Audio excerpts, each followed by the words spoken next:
కార్యక్రమం ముందుగా రాష్ట్ర ముఖ్యమంత్రి నారా చంద్రబాబు గారికి కృతజ్ఞతలు తెలుపుకుంటూ, అలాగే భారత రాజ్యాంగ నిర్మాత పొడుగు బలహీన వర్గాల ఆశయజ్యోతి జరుపుకొని పోతాము.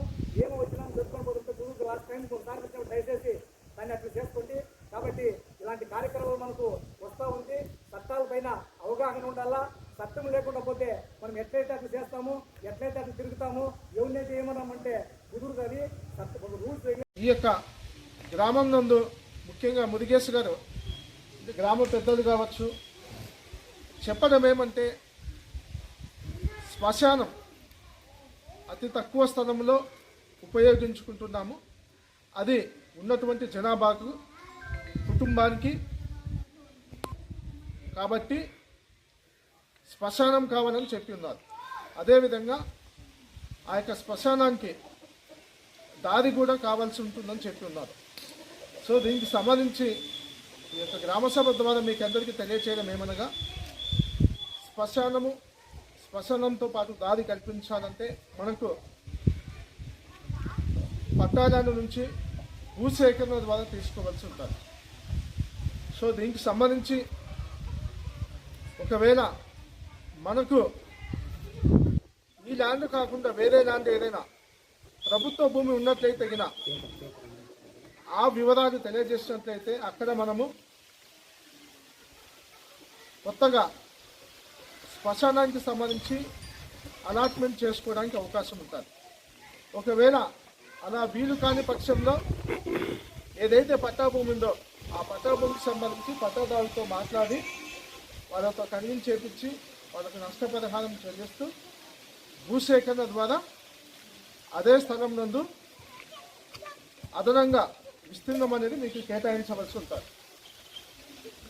కాబట్టి దీనికి సంబంధించి డిఆర్ఓ గారు, ఆర్ఏ గారు సర్వేర్ గారిని పంపడం జరుగుతుంది. సర్వే చేసిన అనంతరము ఎటువంటి చర్య తీసుకోవచ్చు దీనిపైన అనేది గ్రామస్తులైనటువంటి మీకు అందరికీ తెలియచేయడం జరుగుతుంది.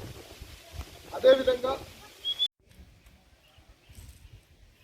పరమసముద్రం నందు పౌర హక్కుల దినోత్సవం, సివిల్ రైట్స్ డే నిర్వహించుకోవడం జరుగుతుంది.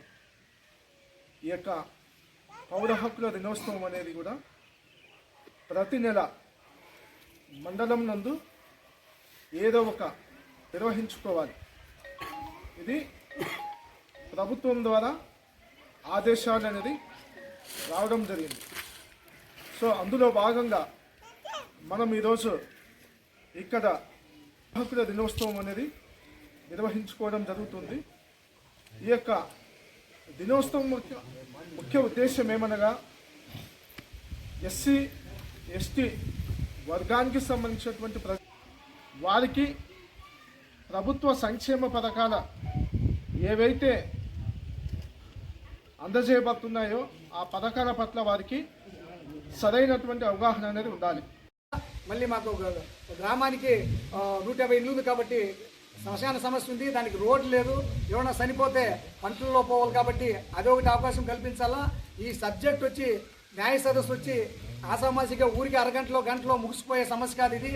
దీనికి కొన్ని రోజులు పెట్టుకుంటేనే చట్టం పైన మనకు అవగాహన తెలుస్తుంది.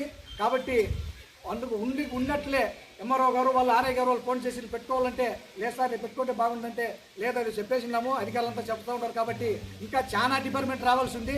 వీళ్ళేదో 2-3 వచ్చినారు. ఇంకొకసారి ఇట్లా కాకుండా మీరు మందులు కూర్చొని ఒకసారి మాట్లాడుకోండి. వాళ్ళని గ్రామానికి పోతున్నాం, ఎస్సీ కాలనీ అంటే ఈజీగా అనుకోవద్దు, లేకపోతే ఏమేమి పోతాం. ముందర దాంట్లో వచ్చి 30 సెంట్లు ఉంది సార్. కొలిసేసరికి 27 సెంట్లు 26 సెంట్లు వచ్చింది.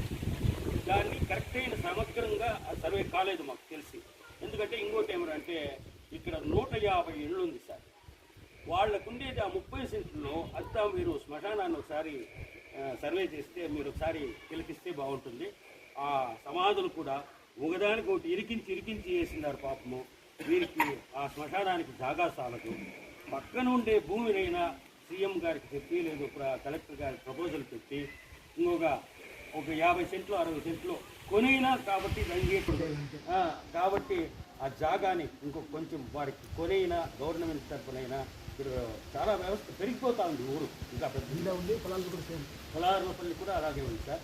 ఆ భూమిని కొంచెం కొని వీరికి అక్కడ భూమి కొంచెం ఎక్స్టెన్షన్ శ్మశానానికి వస్తే బాగుంటుంది మరీ తహసీల్దార్ గారు కోరుకుంటా ఉన్నాను. ఇంకా ఊరు సమస్య